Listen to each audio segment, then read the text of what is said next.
funcionarios del departamento del norte de Santander y municipios del norte de Santander a esta capacitación sobre el catálogo de clasificación presupuestal para las entidades territoriales.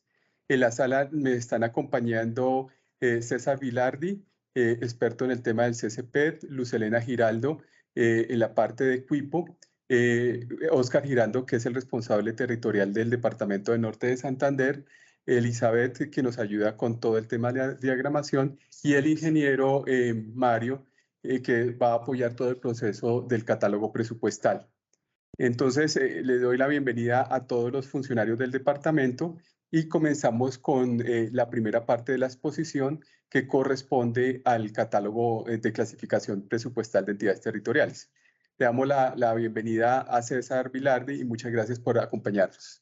Buenos días a todos, ¿cómo están? En principio, el primer tema del que vamos a hablar es del catálogo de clasificación presupuestal para entidades territoriales y sus descentralizadas, el CSPET, y de la categoría única de información del presupuesto ordinario. Hemos recibido las preguntas que ustedes hicieron, así que intentaremos enfocar un poco la presentación para responder esas preguntas. Sin embargo, si surgen nuevas o si no quedan del todo aclaradas, pues tendremos espacios dentro de la jornada para que ustedes hagan esas preguntas. Entonces, lo primero que quiero contarles respecto del catálogo, bueno, esta es la agenda que les proponemos. En primera medida vamos a hablar la primera parte de algo de los fundamentos del catálogo.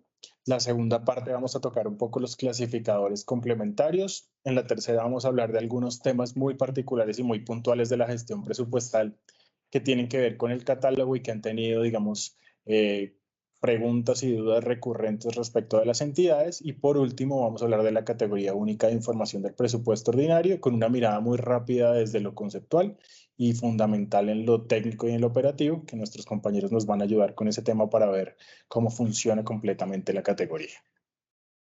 Entonces, lo primero que queremos decirles es qué pensamos del CSPET. Y aquí tenemos en esta imagen dos triángulos, digamos, que representan, si me permiten la analogía, lo que es el Antiguo Testamento y lo que es el Nuevo Testamento del catálogo.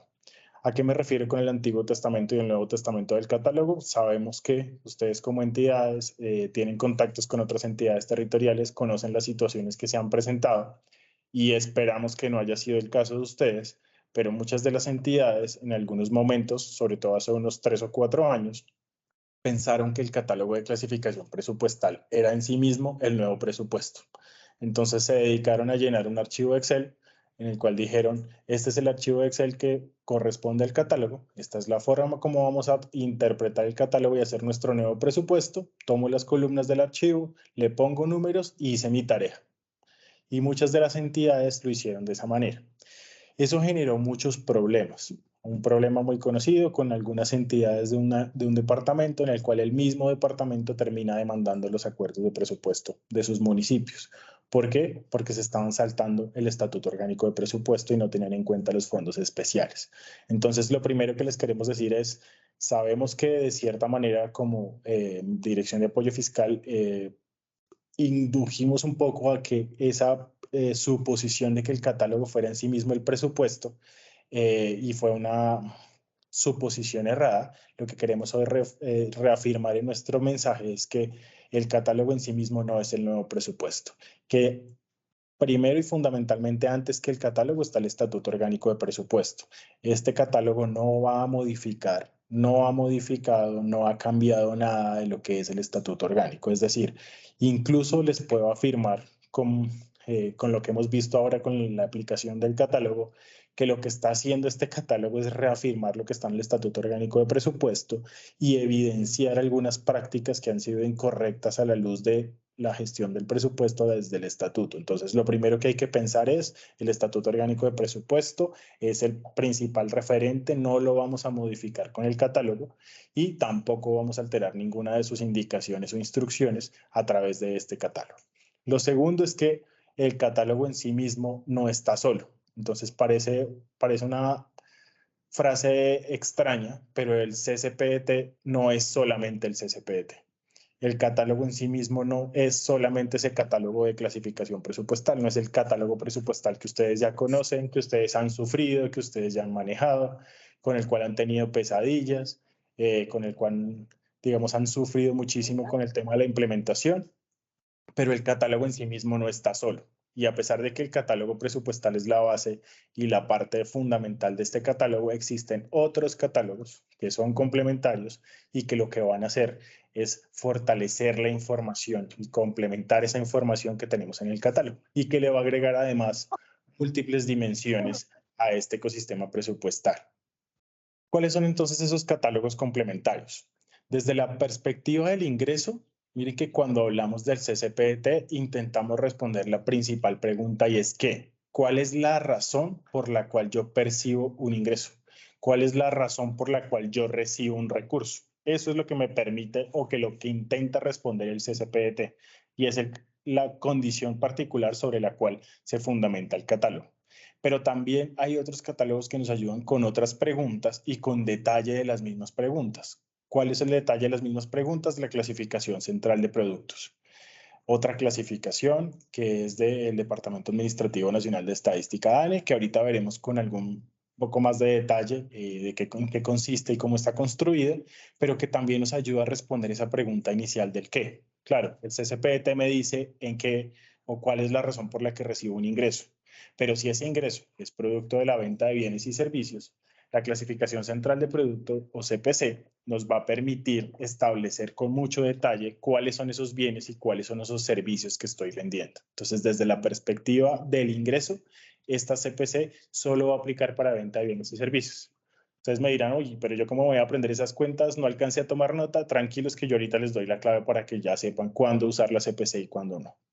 ¿Qué otras preguntas intentan responder estos catálogos? El quién y el de quién. Entonces, desde la perspectiva del ingreso, a través de la clasificación o de la identificación de terceros, yo sé quién me está transfiriendo un recurso. Estoy recibiendo un flujo de otra entidad institucional, que en muchos casos para temas de consolidación de información, esa información anterior no era tan sencilla de obtener, no era tan clara, no era tan completa y a través de esta identificación de terceros o de este código chip podemos saber quién nos hace la transferencia de estos recursos. ¿Qué tenemos desde la perspectiva del gasto? Entonces acá empezamos a contestar otras preguntas y con mucho mayor detalle. Miren que yo me voy a pasar a la segunda pregunta y seguimos hablando del qué. ¿Qué me responde el CCPT también desde la perspectiva del gasto? ¿En qué ejecuto mis recursos o en qué me los gasto? Eso es lo que fundamentalmente intenta responder el CCPT. Y ustedes empezarán a preguntarse y a hacer dudas como, y bueno, ¿y qué pasa con los gastos de inversión? ¿Qué pasa con los gastos de funcionamiento? ¿Dónde están esos detalles? Por ahora, lo único que tenemos que entender es que el CCPT nos responde el qué, en qué me gasto la plata. Y la CPC, de nuevo aparece la clasificación central de productos, nos permite tener ese detalle sobre la adquisición de bienes y servicios distintos de activos no financieros y los gastos de comercialización y producción. Entonces, en estos dos objetos de gasto, particularmente voy a usar la CPC para tener con mayor detalle todos los bienes y servicios que estoy adquiriendo como entidad para responder ese qué, para cumplir con esa función misional. Aparece un clasificador muy importante, que estoy seguro que todos ustedes lo conocen. Me dijeron que hay gente de planeación, así que sé que los de planeación lo conocen muchísimo mejor que nosotros, y es la clasificación programática de la inversión pública. Esta clasificación es fundamental y obligatoria para todas las entidades territoriales. ¿Desde cuándo? Desde hace más o menos 3 o 4 años. Hoy, o yo les diría que hasta el año pasado, hasta hace 2 años, si viéramos un presupuesto de inversión de las entidades, esa clasificación programática no se veía por ningún lado, o al menos no la estábamos adoptando de la misma manera. Entonces, esto es una clasificación que es obligatoria hace más de 4 años, pero que en este momento todavía tenemos dudas y falencias en las entidades en la aplicación de ella misma. ¿Para qué sirve la clasificación programática? Ahorita la veremos con detalle, para responder el para qué. Es el momento inicial de la planeación en el cual yo me ubico y trato de decir para dónde voy, a qué quiero llegar como entidad. En ese momento lo respondo a través de la clasificación programática de la inversión. Y como les digo, es obligatorio para todas las entidades territoriales y obligatorio en todos los gastos de inversión. La otra pregunta que nos responde el CCPT es ¿con qué? ¿Y con qué la respondo con cuál catálogo? Pues con el catálogo de fuentes de financiación. Ese es otro catálogo que ha sido, digamos, un poco complejo desde la perspectiva de las entidades, no ha sido, digamos, tan explicado y las entidades aún no lo entienden de la manera en que deberían. Pero, ¿qué es el catálogo de fuentes? Es la unificación del lenguaje en las fuentes que ustedes ya manejaban en sus presupuestos. Cuando uno revisa los presupuestos de cualquier entidad o los revisaba anteriormente, encontraba que todos tenían unas fuentes de financiación. Simplemente las llamaban de manera distinta, las codificaban de manera distinta, pero pues la mayoría ya tenía unas fuentes de financiación que les permitían responder ese con qué. ¿Qué estamos haciendo a través de este catálogo de fuentes? Unificando el lenguaje y uniformando ese lenguaje y homogeneizándolo para todos. Es transversal a todas las operaciones de gasto y funciona pues con todos los objetos de gasto que se necesitan. Luego está la pregunta del quién o el para quién, que de la misma manera recíproca con la que hablábamos en ingreso, pues en el gasto funciona igual. La identificación de terceros me permite decir el quién o el para quién, el giro de los recursos o la entrega de los recursos a otras unidades de gobierno. Ya que hablamos entonces de los conceptos de ingreso y los objetos de gasto y un poco una visión de cómo aparecen los catálogos complementarios, pues vamos a ver de manera general los primeras ramificaciones de los árboles de conceptos de ingreso y de objetos de gasto. ¿Qué tenemos en el árbol de conceptos de ingreso? Están viendo la pantalla. No tenemos nada muy extraño, nada muy diferente a lo que ya veníamos manejando como entidad. Yo creo que ustedes ven este cuadro y en comparación a cómo venía manejando sus presupuestos, no encuentran nada muy extraño. Sin embargo, vamos a repasar un poquito de qué se trata. Entonces, los ingresos están medidos en conceptos. ¿Cuáles son los conceptos? Las razones por las cuales percibo ingresos. Esos ingresos en el primer nivel de clasificación se desagregan en disponibilidad inicial, ingresos corrientes o recursos de capital. Ustedes dirán, la disponibilidad inicial suena rara, sí. No aplica para las entidades que se rigen por el decreto 111, es decir, no aplica para entidades territoriales. Esta es una cuenta que solo aplica para las entidades que se rigen por el decreto 115 y que lo que refleja, de cierta manera, es el stock de recursos que tienen en caja las entidades cuando comienza el año fiscal. El 1 de enero del año en el que están, en la vigencia fiscal en la que están, ese día hay que ver cuántos recursos están de stock en caja y con eso es con el primer recurso de ingreso con el que ellos, el primer concepto de ingreso con el que ellos arrancan esas empresas o esas entidades que se rigen por el 115. Pero las que se rigen por el 111, ¿qué tienen? Básicamente lo que ustedes ya conocen, ingresos corrientes y recursos de capital. Y cuando hablamos de ingresos corrientes, pues hablamos, lo primero que se nos viene a la mente es el tema de la recurrencia. Entonces, como entidades empezamos a pensar en la recurrencia. Y sí, la recurrencia es importante para los ingresos corrientes, pero para efectos de la clasificación internacional y del estándar internacional, esta recurrencia está medida más con un tema de certeza. ¿Y a qué se refiere? Incluso la Corte en algunas sentencias lo ha explicado. La certeza o el grado de certeza con el que yo puedo identificar o intentar proyectar esos recursos. Entonces, ¿cuáles serían mis ingresos corrientes? Los que probablemente son recurrentes, pero además de eso, tengo ciertos datos o cierta certeza o datos históricos o algunas tendencias estadísticas o numéricas que me permiten intentar ser bastante acertado en la certeza de cuánto puedo percibir. Entonces, pensemos en un ejemplo clásico. Cualquiera de los impuestos para los municipios, el impuesto predial. Muy probablemente yo no voy a acertar el recaudo del impuesto predial en la programación de mi presupuesto completamente. No voy a llegar al 100%, pero tengo datos históricos y tengo unas tendencias que me permiten a través de números identificar o estar muy cercano a lo que en la práctica puede hacer ese recurso o ese ingreso corriente del impuesto predial. Entonces, en ese sentido es que hablamos de certeza. ¿Qué es entonces un recurso de capital? Pues además de que es un recurso que se genera de manera eventual, es un recurso sobre el cual yo no puedo tener o no tengo datos que me permitan tener cierta certeza sobre cuánto puede ser. Entonces pensemos en el ejemplo clásico, el superávit fiscal. Si yo les preguntara a ustedes, a cada una de las entidades que están acá, ¿en cuántos de los últimos 4 años han tenido superávit fiscal? Estoy casi seguro que la mayoría los ha tenido los 4 años. Es decir, aparentemente es un recurso que es recurrente. Todos los años tenemos un recurso de capital por superávit fiscal, pero ustedes podrían o serían capaces, si dependiera sus trabajos en este momento, de decirme cuánto va a ser el superávit fiscal para el cierre de 2023. Creo que no lo podrían hacer. Entonces, en ese sentido es que hablamos de que no tengo mucha certeza en los recursos de capital. En el segundo nivel, sobre los ingresos corrientes, pues tenemos los tributarios y no tributarios. De nuevo, podríamos remitir al Estatuto Orgánico de Presupuesto. Ustedes ya conocen esas clasificaciones. Sin embargo, aquí hay que hacer una salvedad un poco para efectos de la clasificación del CCPT y del clasificador internacional. Cuando hablamos de tributarios, solamente estamos incluyendo los impuestos y las estampillas. Sabemos que hay tributos como las tasas o las contribuciones que tienen, digamos, todo el desarrollo normativo sobre sus características y que podrían tener elementos de tributo. Sin embargo, para efectos del clasificador, vamos a llegar al acuerdo de que cuando hablamos de tributarios solamente nos referimos a impuestos y a estampillas. Y cuando hablamos de no tributarios nos referimos a los otros recursos que son recurrentes, que son ingresos corrientes, pero que no son impuestos ni estampillas. Cuando hablamos de impuestos y en tributarios, la clasificación también es común para ustedes ya la conocen, directos o indirectos. Cuando hablamos de directos estamos hablando de que se grava la actividad del sujeto, que se grava el sujeto directamente, o impuestos indirectos que se grava la actividad. Entonces un impuesto directo, impuesto a renta, por ejemplo, que se grava al sujeto que está haciendo el tema, un impuesto indirecto, el impuesto de industria y comercio, en el cual yo gravo la actividad que ejerce el sujeto, que es, digamos, a quien se le impone el impuesto. Entonces, esa clasificación ustedes ya la conocen. ¿Qué tenemos en no tributarios? Entonces, en no tributarios tenemos contribuciones, que son las primeras que son cargas fiscales al patrimonio, que no se aceptan de manera voluntaria y que adicionalmente no se ven retribuidas en un beneficio individual. Entonces, pensemos en la contribución de valorización.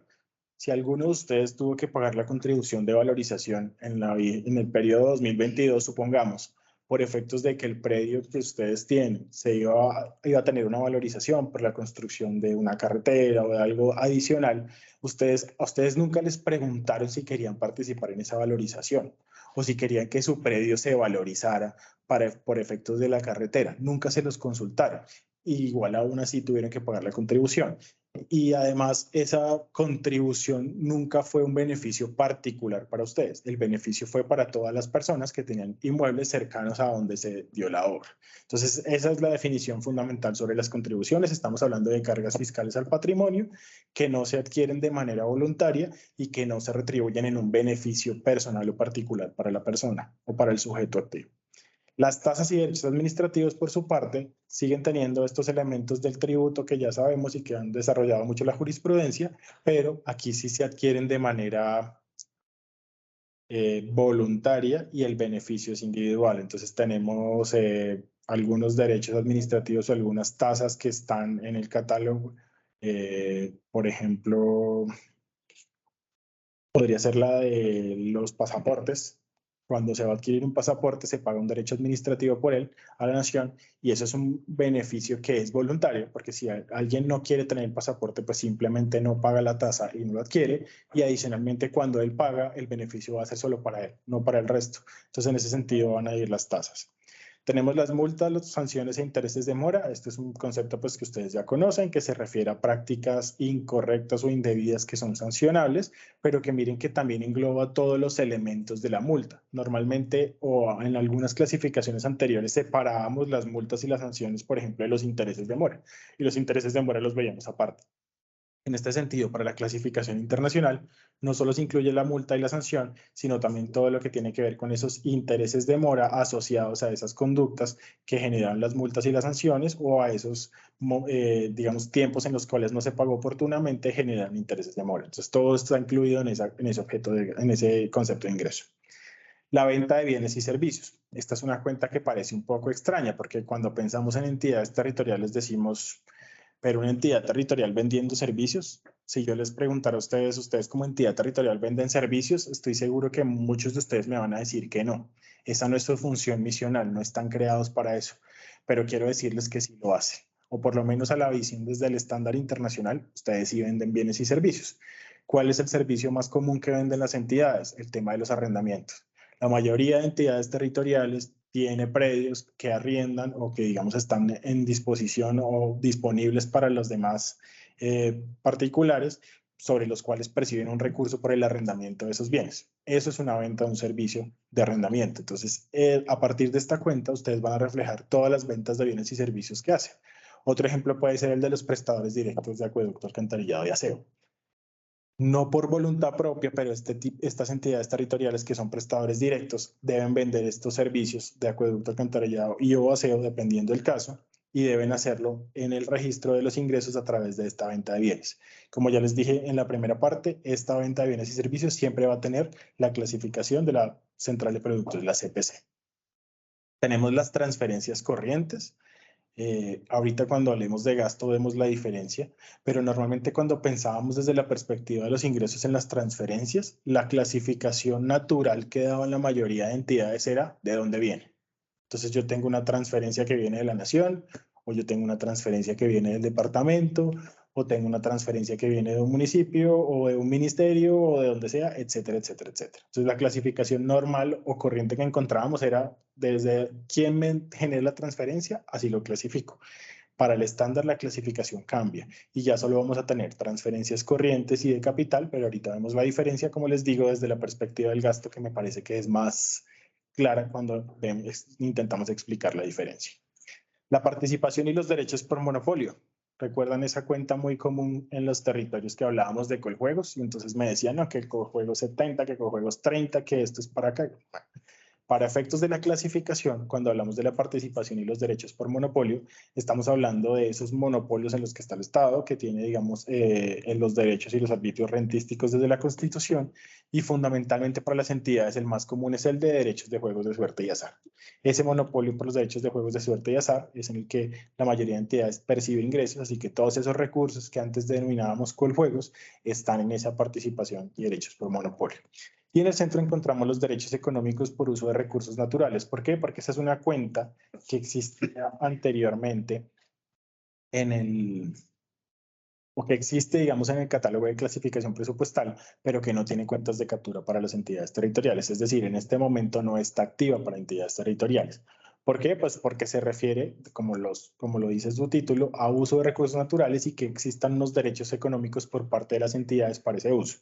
Esa es una cuenta que en este momento solo la usa la nación y que tiene que ver con algunos recursos naturales sobre los cuales la nación tiene derechos económicos y hace explotación y recibe recursos por ellos. En este caso no está habilitada para territorio. Si alguno de ustedes considera que existe alguna cuenta de captura o que debería existir un uso de recursos naturales en esta cuenta y que pueden utilizarlo, pues deberían hacer el trámite que está a disposición de ustedes en la sede electrónica y pedir la solicitud y la ampliación de la cuenta. Por el lado de los recursos de capital, ¿qué tenemos? Tenemos la disposición de activos, esas cuentas que antes considerábamos venta de activos, entonces que en la mayoría de entidades territoriales en los presupuestos veíamos como venta. Para efectos del lenguaje internacional y el estándar del Manual de Estadísticas y Finanzas Públicas, cambiamos la palabra venta por disposición, pero se refiere a lo mismo, a esas ventas de activos que hacen las entidades.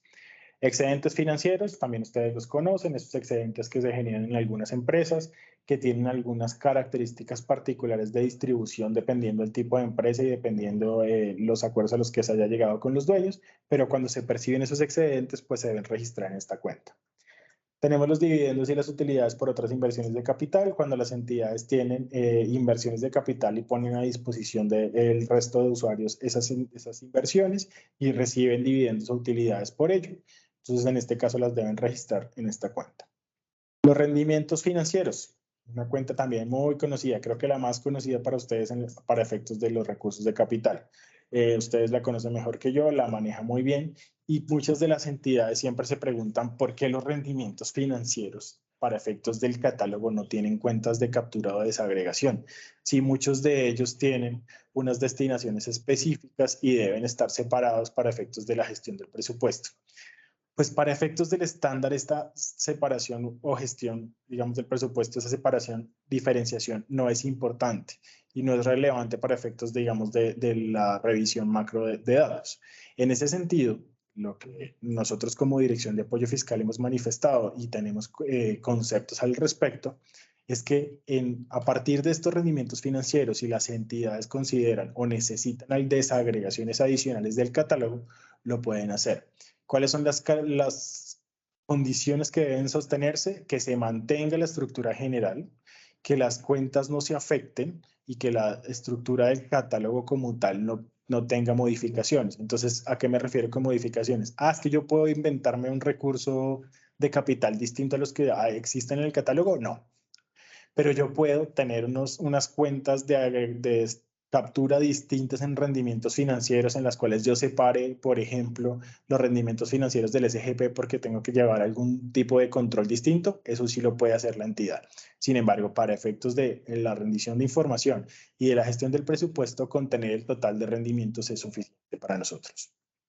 Tenemos los recursos de crédito, todo el tema de endeudamiento, se clasifica igual como lo veníamos manejando, entre externo e interno, entonces ahí, digamos, depende de dónde esté el prestamista, cuál es digamos, el lugar en donde reside, y dependiendo de eso, pues es externo o interno. Tenemos las transferencias de capital, miren que es la otra clasificación de transferencias que comparte con corrientes. Como les digo, desde el gasto creo que es más fácil y vamos a ver la diferencia, pero estas son las dos únicas clasificaciones de transferencias que vamos a tener en el catálogo y que en el catálogo son nuevas a partir, pues, de este estándar internacional. Tenemos la recuperación de cartera o préstamos, que cuando hablamos de ella muchas entidades empiezan a pensar en, por ejemplo, recursos de impuestos que son de vigencias anteriores. ¿Qué pasa con esos recursos que son impuestos de vigencias anteriores? Para muchos el lenguaje eso es una recuperación de cartera, pero para efectos del catálogo, cuando nos referimos a recuperación de cartera, solo hablamos de préstamos, es decir, de los recursos en los cuales las entidades otorgan préstamos y recuperan ese capital a través de esos ingresos que les están generando a quienes le hicieron los préstamos. Los recursos del balance, otra cuenta que parece muy agregada, igual que rendimientos financieros, no tiene desagregaciones, por ejemplo, de destinación. Lo único que tiene es el superávit fiscal y las reservas canceladas. Y en este caso podemos aplicar la misma lógica que aplicamos en rendimientos. Para efectos de la revisión de datos y para efectos de la consolidación, para nosotros es suficiente con tener los recursos del balance agregados. Pero si la entidad considera dentro de su bien que necesita desagregaciones adicionales, lo puede hacer en la gestión y no hay ningún problema.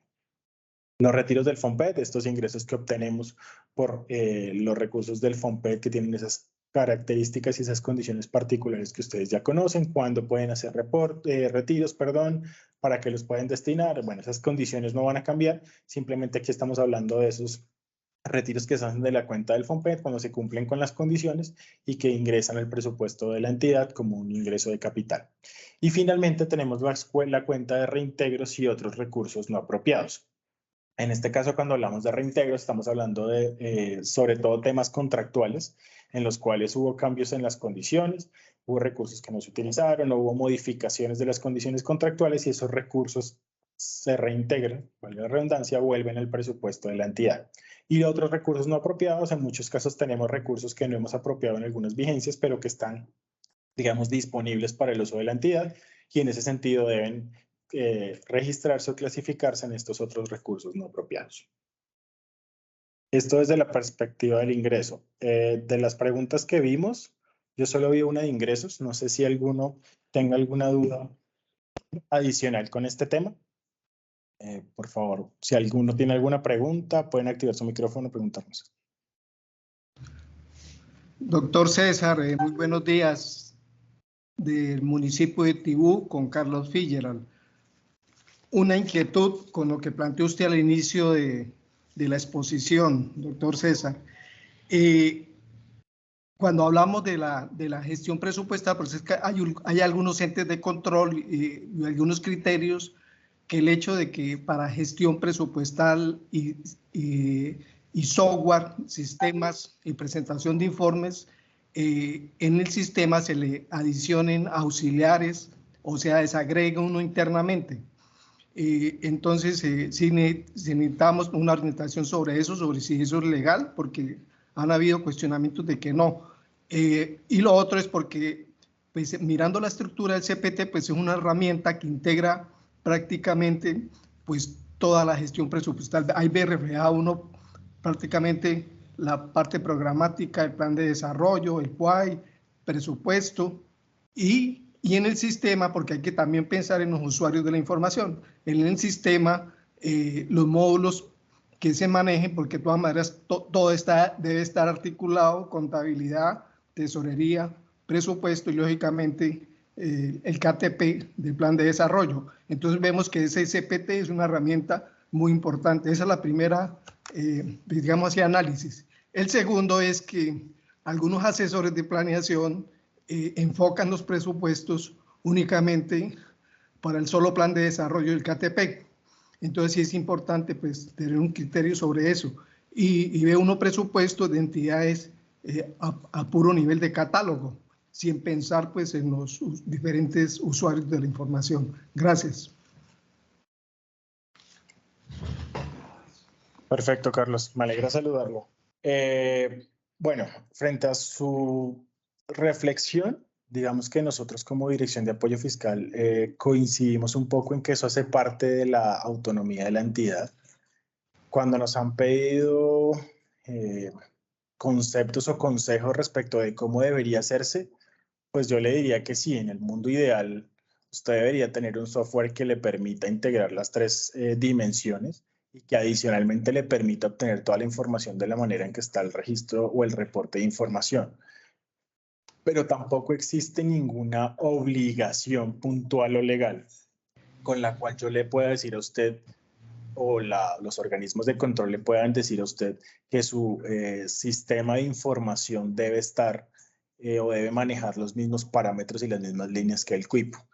El CUIPO en este momento obviamente es el sistema y la estructura del reporte de la información, pero pues sabemos y entendemos que para algunas entidades, sobre todo para las entidades pequeñas, pues es un poco complejo ajustar de manera inmediata el sistema de información al CUIPO o a la forma como hacen el presupuesto. Entonces acá obviamente estamos hablando solamente desde la perspectiva de la gestión, no hemos tocado el sistema de información ni la categoría CUIPO, pero desde la gestión y desde la gestión del presupuesto propio de la entidad, pues cada entidad digamos que tiene la autonomía de hacerlo de la manera que sea más sencilla. ¿Cuál ha sido nuestra recomendación siempre? Lo que genere menos traumatismos. Entonces, en ese sentido, en este tiempo en el que estamos, digamos, como empezando la implementación del catálogo, pues lo que les recomendamos es lo que les genere menor traumatismo y pues entenderíamos que de cierta manera los organismos de control deberían estar enfocados y pensando lo mismo. Obviamente sabemos que sus competencias y sus funciones misionales son distintas y ellos lo ven de una manera, digamos, a veces diferente en algunos casos, pero lo que sí es cierto es que no puede existir una obligación o no hay ninguna obligación legal que los obligue, valga la redundancia de nuevo, a ustedes a manejar su sistema de información de la manera en que está el CUIPO. Y frente a los ingresos y los detalles, pues sí, ustedes pueden tener esa autonomía, como le decía, de hacer esos detalles adicionales como lo considere. Sin embargo, lo único que deben tener presente es no afectar la estructura del catálogo y pues que esas desagregaciones adicionales obedezcan obviamente a los temas de gestión que ustedes requieren, porque tampoco tiene mucho sentido pensar en un montón de desagregaciones adicionales o de desagregaciones y de complementos a la gestión del presupuesto que les enrede más la vida. Entonces, pues acá también es un poco un llamado a, pues intenten lo que menos les complique la vida. Sin embargo, si necesitan desagregaciones adicionales, la pueden hacer siempre y cuando no toquen la estructura general. No sé si haya otra pregunta por ahí. Claro. Sí, buenos días. Buenos días. Buenos días. Lo escuchamos. Bueno, qué pena. Con respecto, digamos, a los ingresos de los no apropiados, lo que hablamos, lo que nos explicaba el doctor en la última parte de los ingresos, tengo una duda. En ese ítem, pues no sé si entendí bien, pero pues le explico y usted me corrige, por favor. Iríamos a ingresar aquellos recursos quizás que llegaron a las cuentas del municipio, puede ser del SGP, y que de pronto en alguna vigencia no se apropiaron. No podemos utilizar ese ítem y apropiarlos obviamente con la descripción de la vigencia en los cuales llegaron los recursos. Sí, sí, pero con un asterisco. Y el asterisco es, usted me está mencionando el SGP. Entonces, tengan presente que si ustedes como un recurso no apropiado, va a entrar como un recurso de capital. Entonces, en ese sentido, no va a perder, digamos, la destinación del SGP, pero pues también tiene unas condiciones particulares que pueden afectar el tema del gasto. Pero sí, ese sería el ingreso o el concepto de ingreso donde lo deberían registrar.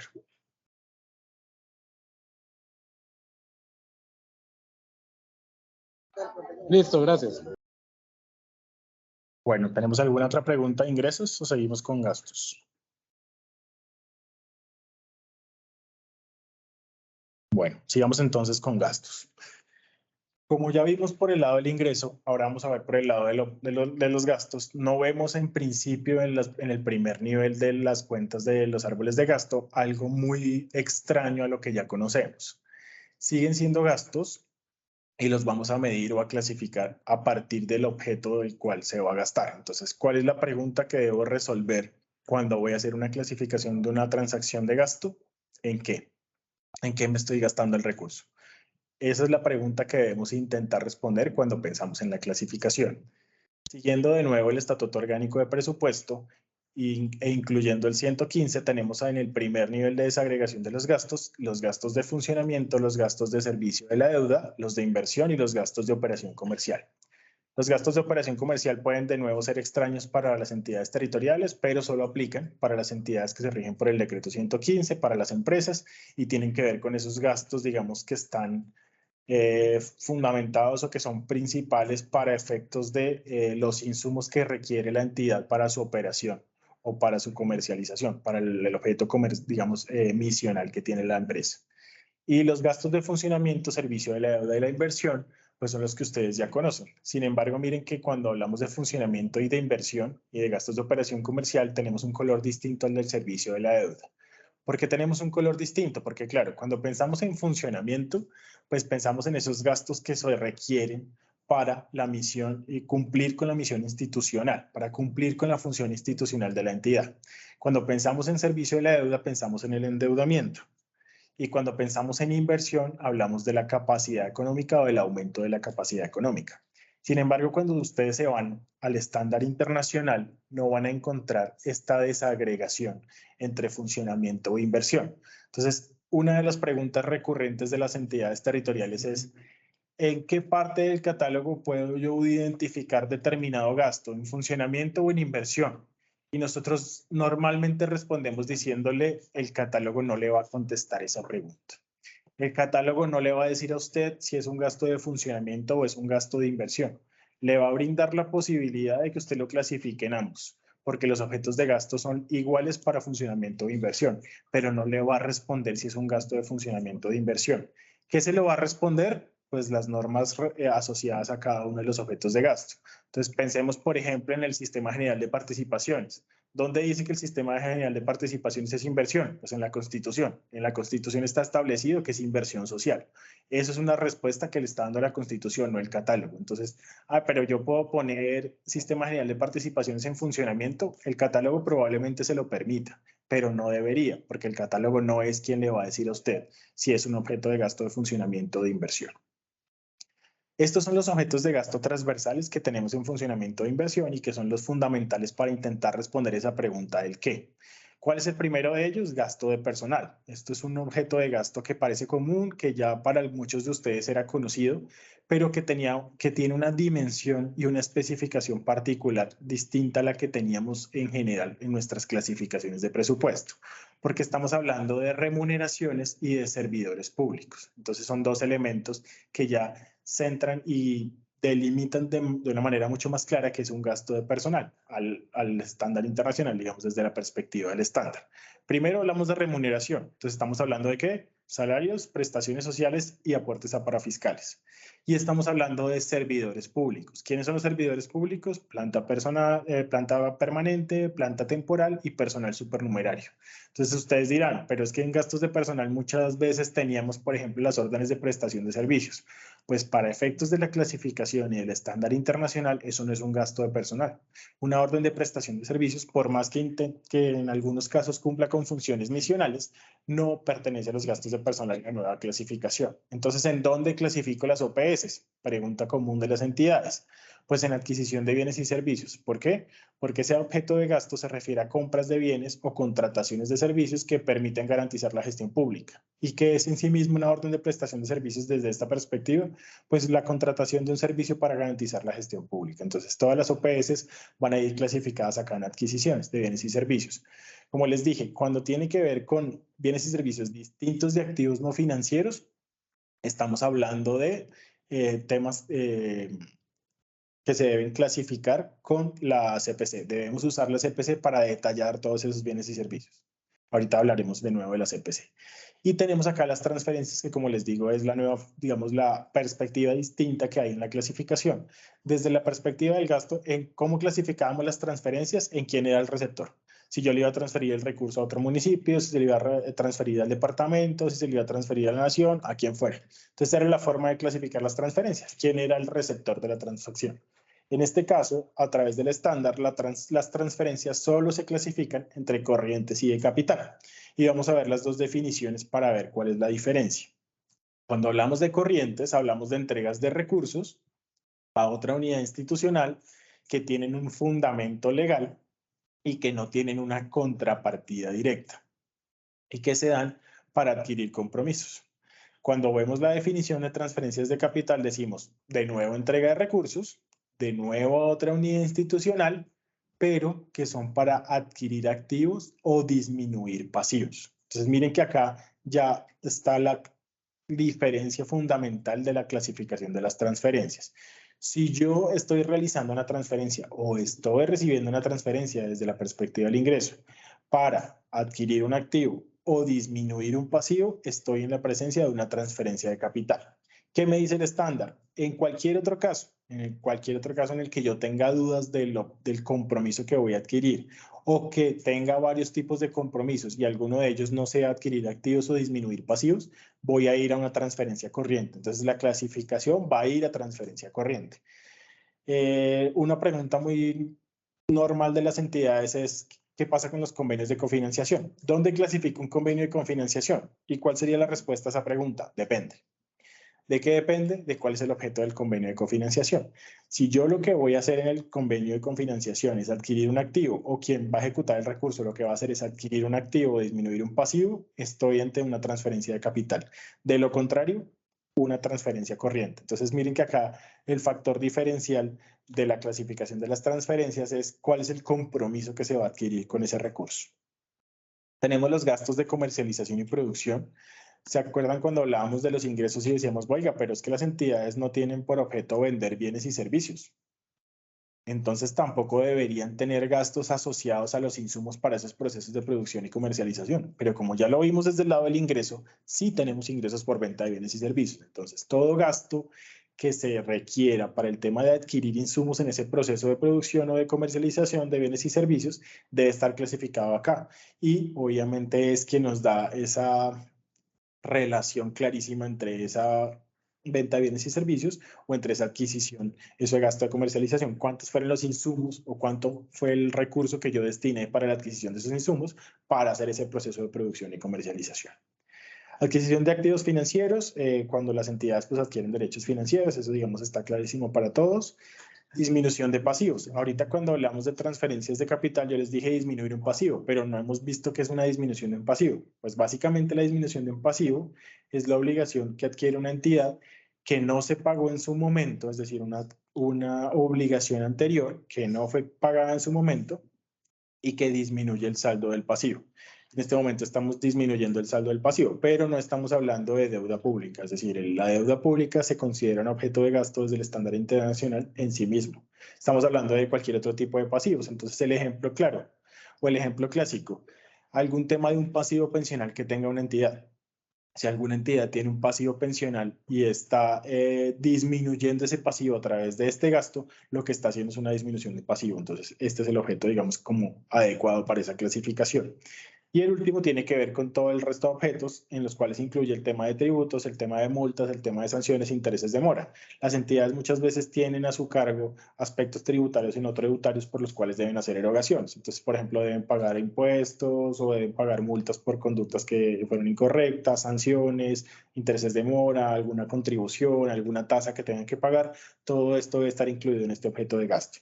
Entonces, como les decía, estos 8 objetos de gasto son transversales a funcionamiento de inversión, los van a encontrar en ambos casos, pero no es el catálogo quien les va a decir en dónde lo deben clasificar. Cada transacción tiene su normatividad asociada.